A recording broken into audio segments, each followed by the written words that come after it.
Hello students, welcome to the crack to SS course. मैं यहाँ पे राशिद सर और ये वीडियो जो आपके लिए लेकर के आया हूँ मैं एसएस का। और ये एसएस का जो वीडियो आज हम पढ़ने वाले हैं क्लास 10 का यूनिट नंबर 1, जिसका नेम है हेरिटेज ऑफ इंडिया। अच्छा, ये आपने देखा होगा हमारे इंडिया का जो टोटल सरफेस ऑफ एरिया है from Kashmir to Kanyakumari and from Gujarat to Assam. हाँ, हालांकि मानो आप लोगों ने घुमा तो नहीं होगा, बट हम देखने जाए तो हमारा जो इंडिया का जो सरफेस है अभी हाल फिलहाल में कश्मीर से कन्याकुमारी एंड गुजरात से आसाम तक के।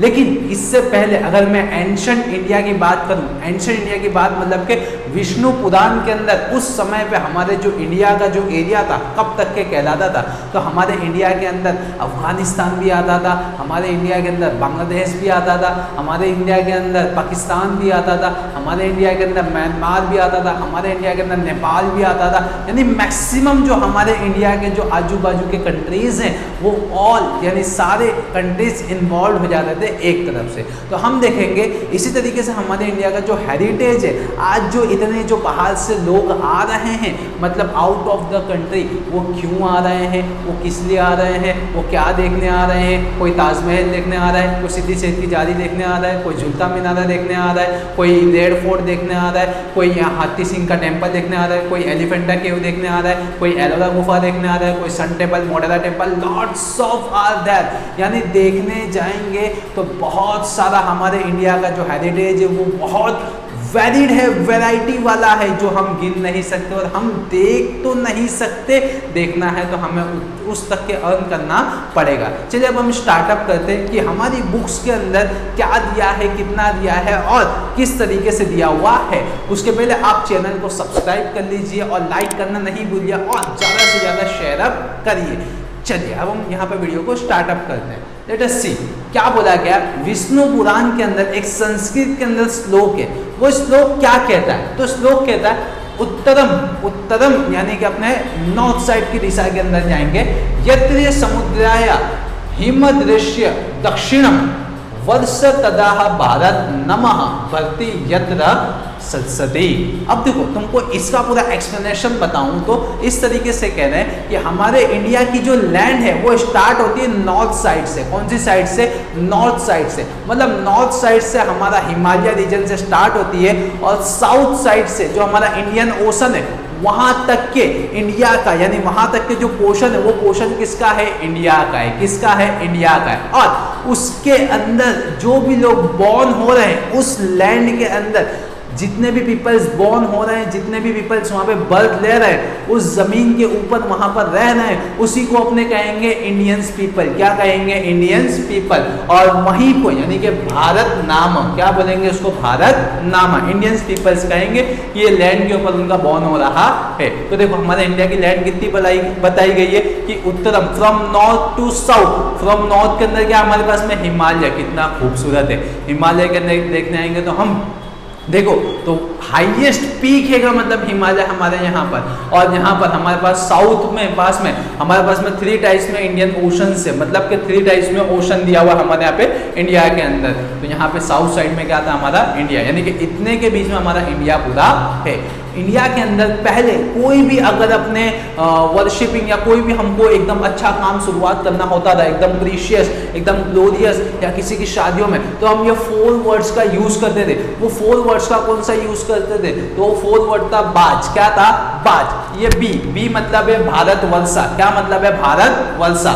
सेकंड बी मतलब है भारत खंड। क्या है? भारत खंड। एक बी मतलब भारत वर्षा, सेकंड बी मतलब भारत खंड, थर्ड ए मतलब आर्यव्रता। क्या था? आर्यव्रता। एंड जे मतलब जाम्बू द्वीप। हम यहाँ पे 4 वर्ड्स का यूज करते ही थे जब भी हम कोई भी यहाँ पे न्यू सेरेमनी ऑर्गेनाइज करें या फिर कोई खुशी का मौका हो, हैप्पीनेस की थिंग हो घर के अंदर, तो एंशिएंट इंडिया के अंदर ये बास का जो यहाँ पे यूसेज है बहुत ज्यादा होता था। First be meaning of Bharatvrata, second be meaning of Bharat Khand, third a meaning of Aryavrata and fourth J meaning of Jambu Dwip. इसका यूसेज होता था। अब बात करते हैं हमारे इंडिया के अंदर जैसे स्टैंडर्ड डेट में आपने रीड करा होगा कि बहुत सारे फॉरेनर्स हमारे इंडिया के अंदर आए थे। क्यों आए थे? वो ट्रेड करने के लिए आए थे। क्या करने के लिए आए थे? ट्रेड। क्योंकि इंडिया के अंदर इतनी सारी स्पाइसेस देखने को मिलती थी कि वो लोग यहाँ पे इंडिया के अंदर अपना ट्रेड यहाँ पे करने आए कि हम इंडिया से क्या कर सकते हैं, बहुत ही सारा अर्न कर सकते हैं और अपने कंट्री के अंदर ले जा सकते हैं।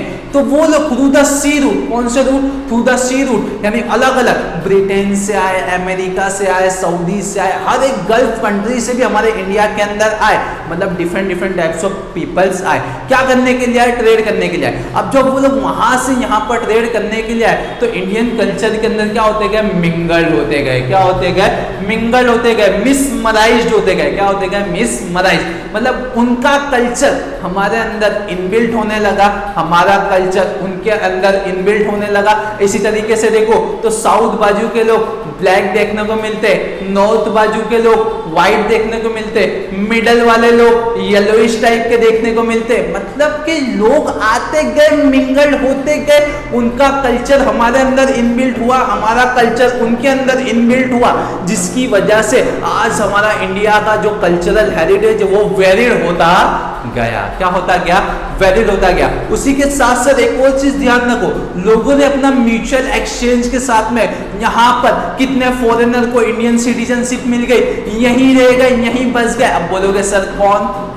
तो हमारे पहले प्राइम मिनिस्टर के अंदर, यानी कि जो कांग्रेस की प्राइम मिनिस्टर थी, कौन थी यहाँ पे अपने देखने जाएंगे तो आप उसका नेम मुझे बताना, ठीक है।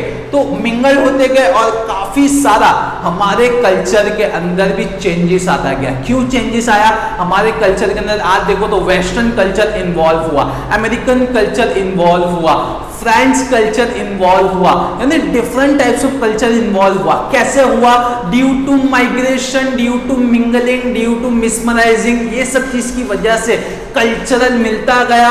हमने दूसरों का कल्चर अपनाते गए, उन्होंने अपना थोड़ा अपनाया, हमने थोड़ा अपनाया, इसकी वजह से अपने मिसमराइज हो गए। तो ये था पूरा इंट्रोडक्शन था। क्या था? इंट्रोडक्शन। अब बात करेंगे हम इंडिया की location wise and area wise. तो पहली बात तो कह दूं, इंडिया जो है लोकेशन वाइज में 7th रैंक पे आता है। कौन से रैंक पे आता है? 7th। वर्ल्ड के अंदर 7th रैंक पे आता है। बट अगर हम पॉपुलेशन वाइज बात करें तो हमारा इंडिया 2nd रैंक पे आता है। कौन से रैंक पे आता है? 2nd। तो फर्स्ट रैंक पे कौन आता है बच्चों? चाइना आता है। कौन आता है? चाइना। हाल फिलहाल की अगर हम हमारे इंडिया की पॉपुलेशन की बात करें तो मोर देन अप्रोक्सीमेटली 135 करोड़ है। लिख लेना अपनी नोटबुक्स के अंदर, मोर देन अप्रोक्सीमेटली 135 करोड़। और उसी के साथ साथ में अगर देखते हैं आने वाले टाइम में हम चाइना को भी लीड करते हुए होंगे। क्या करते होंगे? लीड, मतलब चाइना से हम आगे बढ़ जाएंगे। देखना पड़ेगा वो चीज। तो अब देखने जाओ, अब इंडिया जो है हमारा रिच एंड वेरिड कैसे बना? Rich and varied. रिच मतलब कि आप तो जानते हो बहुत ज्यादा अमीर, और वेरिड मतलब वैरायटी। तो मैं अगर आपको मुगल के टाइम की बात करूं तो मुगल के टाइम पे आप भी जानते होंगे कि हमारे इंडिया के अंदर जैसे कि आज हम कचरे के कॉइन्स देखते हैं, तो उस टाइम पे मुगल के टाइम पे गोल्ड के कॉइन्स चलते थे। कौन से कॉइन्स चलते थे? गोल्ड के। बट आज ऐसा नहीं है, ठीक है। उस टाइम पे हमारा जो इंडिया था एक रिच कहलाता था, एक सोने की चिड़िया कहलाता था। क्यों? क्योंकि due to about our culture, हमारा कल्चर में ही इतना सब चीज था, हमारे पास में इतनी सारी स्पाइसेस थी, और अल्लाह ने हमारे को इतनी अच्छी सरजमी आजमाई थी, यानी कि सरजमी दी हुई थी, जिसके ऊपर खेती बाड़ी यानी बहुत बड़ी चीज दी हुई थी, जो दुनिया के अंदर बहुत ही कम जमीनों के ऊपर दी गई थी। तो लोग बाहर से आते गए, हमारे यहाँ पे मिलते गए। अच्छा, मुगलों ने यहाँ पे बहुत सारी चीज बनाई, इसकी वजह से इंडिया कहलाता गया रिच। क्या कहलाता गया? रिच। अच्छा, खाली मुगलों ने ये चीज नहीं बनाई, बहुत सारे ऐसे राजाएं थे जिन्होंने यहाँ पे एम्पीरियर थे, जिन्होंने यहाँ पे काफी सारी चीज बनाई, जैसे महाराणा प्रताप, राजस्थान में महाराणा प्रताप, फिर देखने यहाँ तो चित्तौड़ का किला, फिर अपने चंडीगढ़ के अंदर ऐसे बहुत सारे तुमको यहाँ पे हेरिटेज प्लेस देखने को मिलेंगे। वैरायटी वाले बहुत सारे राजा ने, चंद्रगुप्त मौर्य 1, चंद्रगुप्त मौर्य 2, ठीक है, ये लोग भी सब आए थे। सोलंकी यहाँ पे चला था, सोलंकी एरा, फिर छोला डेस्टिनी एरा, ठीक है। इसी वजह से हमारा जो इंडिया था वो काफी रिच एंड वेरिड कहलाता था। उसी के साथ साथ में यूं कहा गया है कि हमारे जो इंडियंस पीपल है वो काफी पीस लविंग होते हैं। क्या होते हैं? Peace loving. क्योंकि हमारे इंडिया में तुम कहीं पे भी जाओ, भाईचारा नाम की एक चीज होती है, जो हम किसी के साथ में भी, यानी कि हर किसी के साथ में हम रहम दिली वाले होते हैं। हम बहुत ज्यादा क्रूअल होते नहीं है, ठीक है। हम बहुत ही जल्दी हर किसी को माफ भी कर देते हैं और हर किसी के साथ में घुल मिल भी जाते हैं। क्योंकि हमारा पड़ोसी जो भी आता है, हम उसको इस तरीके से ट्रीट कर, जैसे हमारे घर का सदस्य, उसको अपना अकेलापन लगे नहीं। ये हमारे कल्चर के अंदर इनबिल्ट है, मतलब ये हमारी हैबिट के अंदर इनबिल्ट है, ये हमारी सरजमी के अंदर इनबिल्ट है ये चीज। तो इंडिया के जो पीपल्स वो क्या है? पीस लविंग है। उसी के साथ साथ में इंडिया के पीपल सत्य, चित और आनंद, हमेशा सत्य बोलो, हमेशा एकदम कॉन्सिक्यूअसनेस रहो। चित मतलब के कॉन्सिक्यूअस मतलब के सत्य का साथ दो, और आनंद एकदम आजादी से जियो, खुल के जियो, जो हमारे इंडियन पीपल रहते हैं एकदम उल्लास से, एकदम अच्छी तरीके से। अब देखने जाएंगे तो हमारे इंडिया में एक टू थिंग्स, बहुत ही बड़ी एक चीज यहाँ पर एक्सेप्टेड करी थी, जिसकी यहाँ पे चर्चा पूरे वर्ल्ड वाइड होती है। कहाँ पे होती है? World wide. अखा वर्ल्ड जो है इससे बहुत ही ज्यादा इंस्पायर्ड है।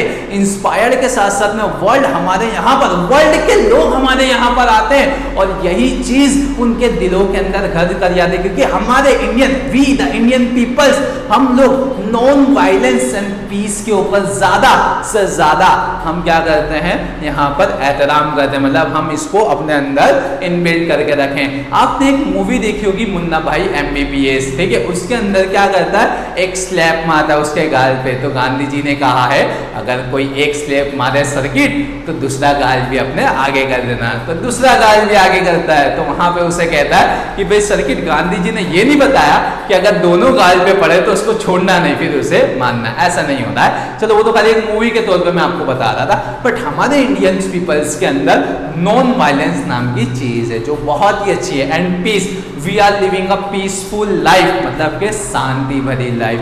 उसी के साथ साथ में देखने जाएंगे हमारे इंडिया को बनाने के लिए, आज जो हमारा इंडिया इतना रिच वेरिड, ये जो इतना सा पर्दे, from Himalaya to Indian Ocean, from east to west, from north to south, हमारे पास में 3 टाइप के ओशन है। इसको बनाने के लिए जो हमारे एंशिएंट लोग थे, जो हमारे काफी सारे एंशिएंट लोग के अंदर इंटेलेक्चुअलिटी थी, एबिलिटी थी, टैलेंट था और स्किल थी। क्या थी? इंटेलेक्चुअलिटी थी, एबिलिटी थी, टैलेंट था, स्किल थी। उन लोगों ने अपने टैलेंट से, अपनी स्किल से, अपनी आवड़त से, अपने इंटेलेक्चुअलिटी से वो लोग क्या करे? इंडिया को बनाने के लिए, भारत को बनाने के लिए पूरे लग गए थे। तभी आज तुम इंडिया के अंदर इतनी सारी वेराइटीज देख रहे हो, खाने के साथ साथ रहने के अंदर भी। उसी के साथ साथ में हमारे यहाँ पर इननंबरेबल्स मींस क्या होता है? जिसे हम कभी काउंट कर सकते नहीं हैं। इननंबरेबल स्कॉलर्स आए, थिंकर्स आए, फिर यहाँ पर पोएटर्स आए, राइटर्स आए, आर्टिशियंस आए, साइंटिस्ट, हिस्टोरियंस एक्सेट्रा एक्सेट्रा, ऐसे बहुत सारे लोग आए जो हमारे इंडिया को बनाने के लिए बहुत अच्छी मदद करी, हेल्प करी। सभी लोगों ने अपनी स्किल्स के अंदर से, उनके अंदर जो कुदरत ने आवड़त डाली थी, थोड़ी थोड़ी आवड़त से वो लोगों ने इंडिया को टुकड़ों टुकड़ों के अंदर बनाया। तभी आज हमारा इंडिया इतना प्रॉस्पेरिटी वाला, इतना गोर्जियस है, इतना अच्छा वेरिड है, इतना वैरायटी वाला हेरिटेज है। तो यही था हमारा यहाँ पर आज का टॉपिक। इसको लाइक करिए, शेयर करिए और सब्सक्राइब करना नहीं भूलिए।